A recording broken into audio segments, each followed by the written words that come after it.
చేసి 84 రోజులు పూర్తవుతున్నా కూడా అధికారులు కానీ నాయకులు కానీ చలనం లేకుండా పట్టి పట్టినట్టుగా సంబంధం లేని రీతిలో వ్యవహరించడం వెంకటగిరి కానీ మన రాష్ట్రం కానీ దేశానికి కూడా చాలా అవమానకరం. ఎందుకంటే కులానికి, మతానికి, వర్గానికి, భాషలకి అతీతమైన వ్యక్తి డాక్టర్ బాబాసాహెబ్ అంబేద్కర్.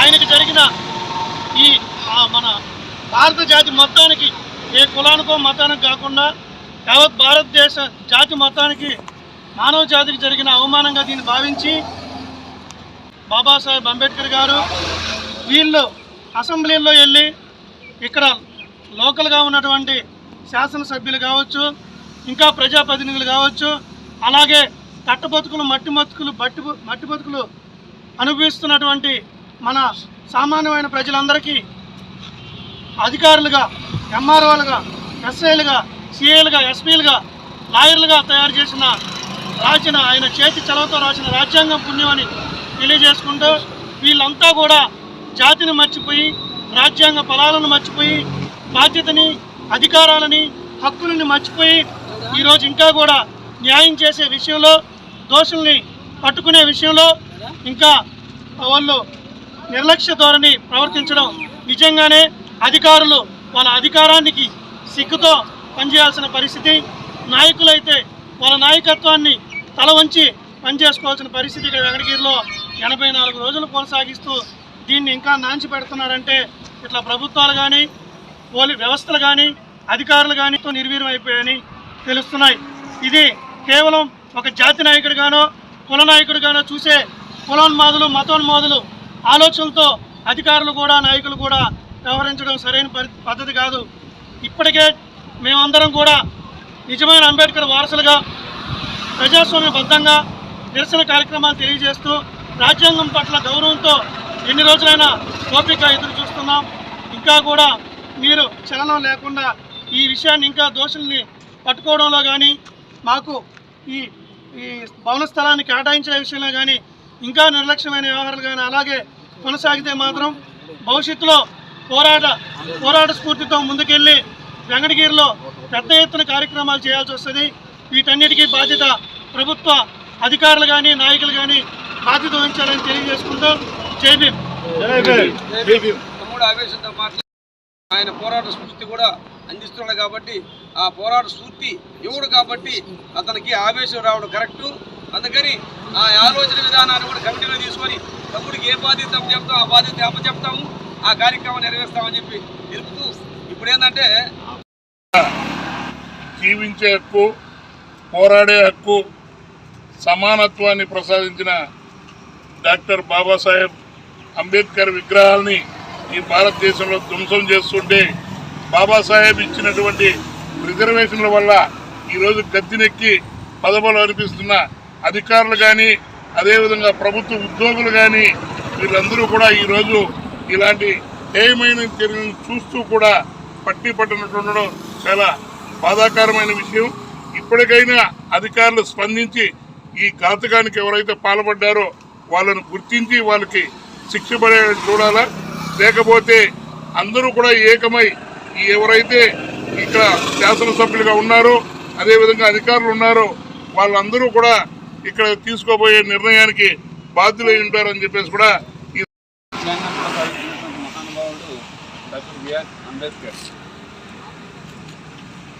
కేంద్రంలో ఒకవేళ మనం గతంలో వాళ్ళు ఊహించినట్టుగా మెజారిటీ వచ్చి ఉంటే అంబేద్కర్ గారి విగ్రహాలే కాదు, అంబేద్కర్ వాదులను కూడా పొట్టలు పెట్టుకునే పరిస్థితులు రాబోయి ఉండేవి. మన అదృష్టం బాగుండి కేంద్రంలో ఆ బొమ్మ కేంద్రంలో రాలేదు. ఒకవేళ వచ్చి ఉంటే ఇలాంటి భాగాలు మరిన్ని ఎదుర్కోవాల్సి ఉండేవి.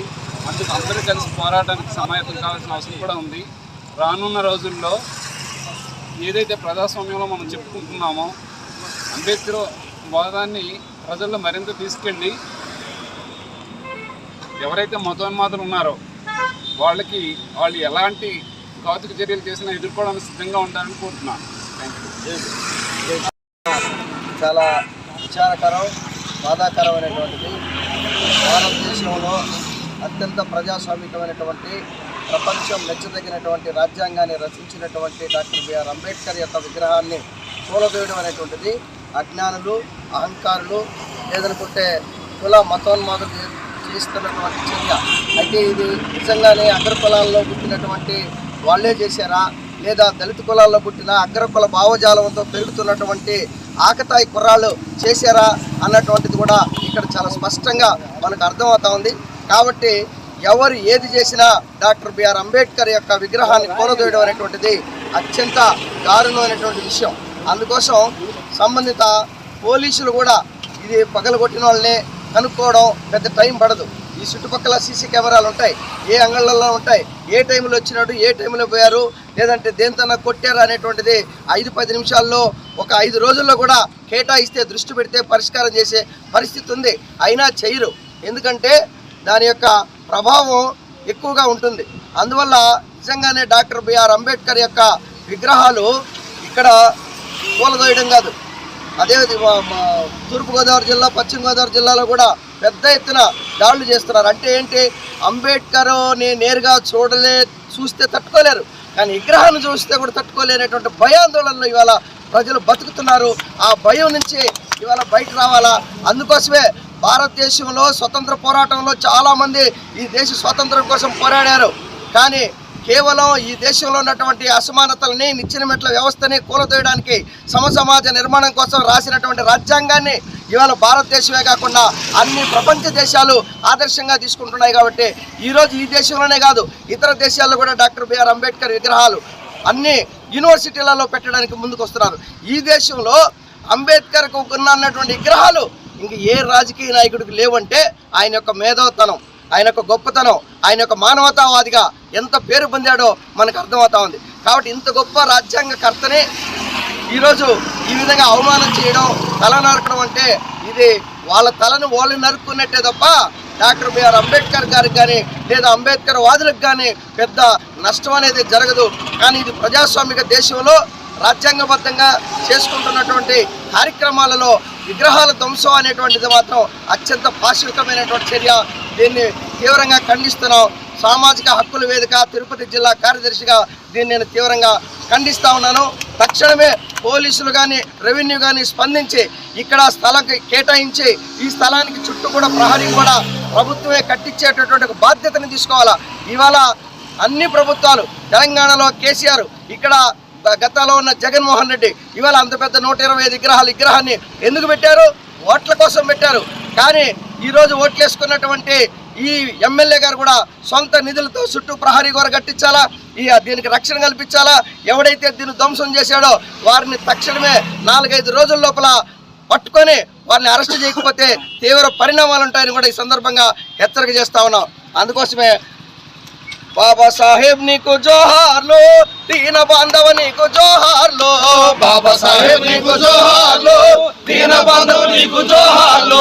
మేకలై పురుషులై బతకద్దు దళితులని పులిలాగా బతకమని పిలుపులేనిచ్చావు, పులిలాగా బతకమని పిలుపునే ఇచ్చావు, పులిలాగా బతకమని పిలుపునే ఇచ్చావు. మేకలై పశువులై బతకద్దు దళితులని పులిలాగా బతకమని పిలుపులేనిచ్చావు, పులిలాగా బతకమని పిలుపునే ఇచ్చావు, పులిలాగా బతకమని పిలుపులే ఇచ్చావు. దళిత నేత నీకు జోహార్లు, దీన బాంధవ నీకు జోహార్లు, దళిత నేత నీకు జోహార్లు, దీన బాంధవ నీకు జోహార్లు.